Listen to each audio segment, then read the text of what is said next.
So now we're going to get to an important point about the economics of operating systems and how those economics began to work against Apple during the period in which it receded into the background, so to speak. I'm going to give you a few examples from the case. For example, it cost $1 billion to develop Windows XP as an operating system. This is Microsoft. Microsoft received as much as 60 copies in revenue per copy of Windows XP sold. 17 million copies were sold in the first 8 weeks. That's 2 months, which means that it took Microsoft about 8 weeks to break even. 17 million times $60 per copy. So think about that.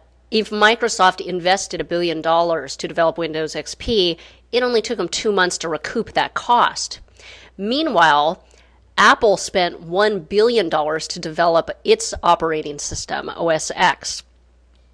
Assume it sells its OS operating system for $50 a copy, and it used to charge $50 for its license.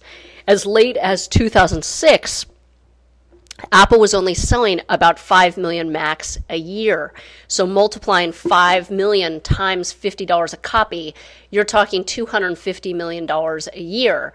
Thus, to reach $1 billion to recoup it, it would take Apple nearly 4 years. So 4 years to break even versus 8 weeks for Microsoft. So the fact that Apple has a much smaller installed base, that is customer base, having an expense that large can work against it.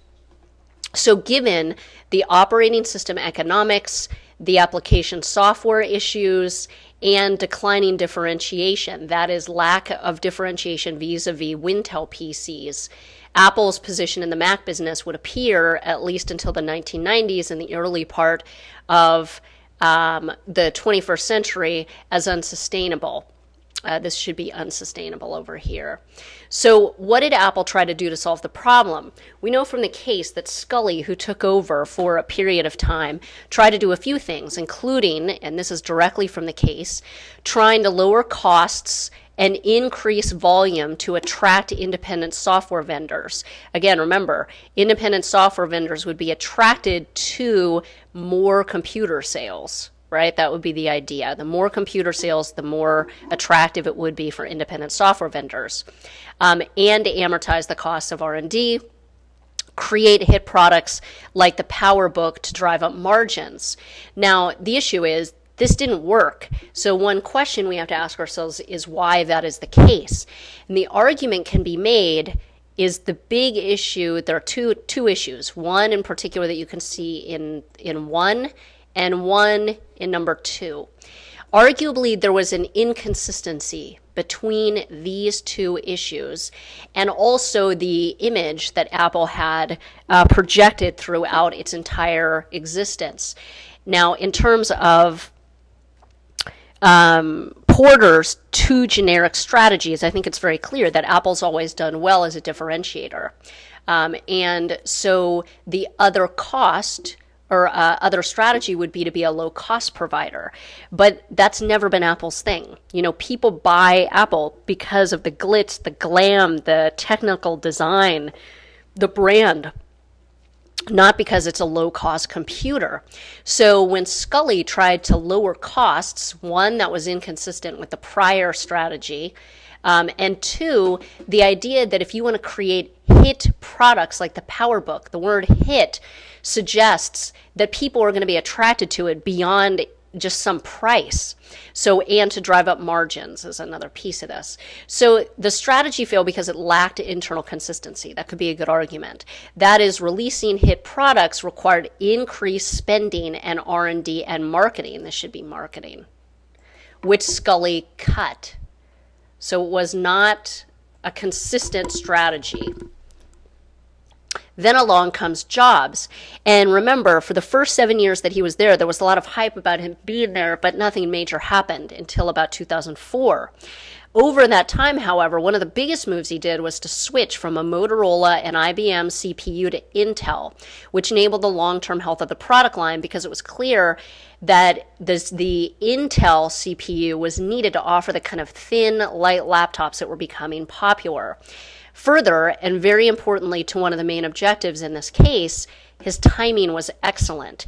At the time, they switched. Again, it's very costly to do this because they had to rewrite their entire operating system to exist on an Intel CPU. So imagine, it would be very costly. And what if they invested these billions of dollars and all this time, and it didn't produce a substantial increase in revenue, for example? If they'd done that at that time and they didn't actually have any kind of buffering from other hit products, it would have been a problem. But at the time, the iPod business was booming. So any losses that they took on this OS system rewrite could have been offset by the iPod profits. So Jobs was very smart about the timing of what he did. Now, is the PC in a sustainable position now? Okay, so here are some yes reasons. It could be sustainable now because Mac sales have been very strong, especially after the switch to Intel chips. Further, Apple dominates the premium price category. Premium price is code for differentiation as a strategy. You pay more to get those additional features and wow factor. 91% of all PCs over $1,000 above in the United States are sold by Apple. So maybe they have a really strong brand and a very good product, as suggested by the fact that the Intel chips are consistent with the kind of laptops that are popular. Some reasons that might exist that it's not sustainable now would be that Apple's worldwide market share is very low. It's below 5%. So I think in the US in particular, a lot of people find Mac very appealing and attractive, but on a global scale, it's not even 1/20th of the entire market. It also may be that Mac's revival, the PC that is a halo effect from the iPod. That is that as consumers go into Apple stores to buy other hit products, that is iPods, iPhones, and iPads, they consider buying Macs. So as the popularity of, say, the iPods, iPhones, and iPads wane, maybe so too would those, with the value of a Mac.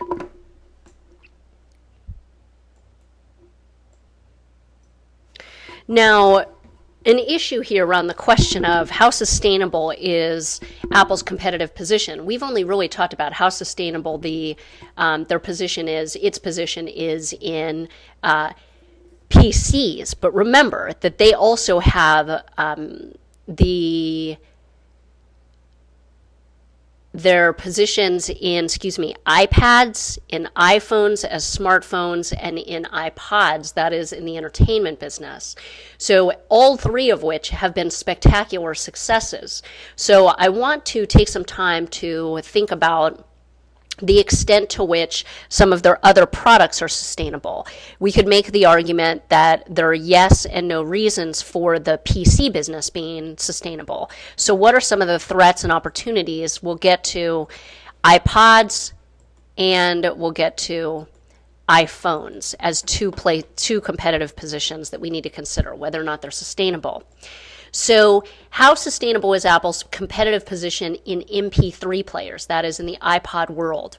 So one issue is, or argument would be that it's very difficult to imitate the ecosystem that Apple has developed. This cannot be underplayed. Remember that the ecosystem is one of its main competitive advantages. And so the idea is Apple's developed an ecosystem around the iPod with the hardware, software, services, and content that competitors find very hard to beat. I mean, think about the popularity of iTunes, which bolsters the purchasing of the iPods in general. So the iTunes stores had a galvanic impact on iPod sales.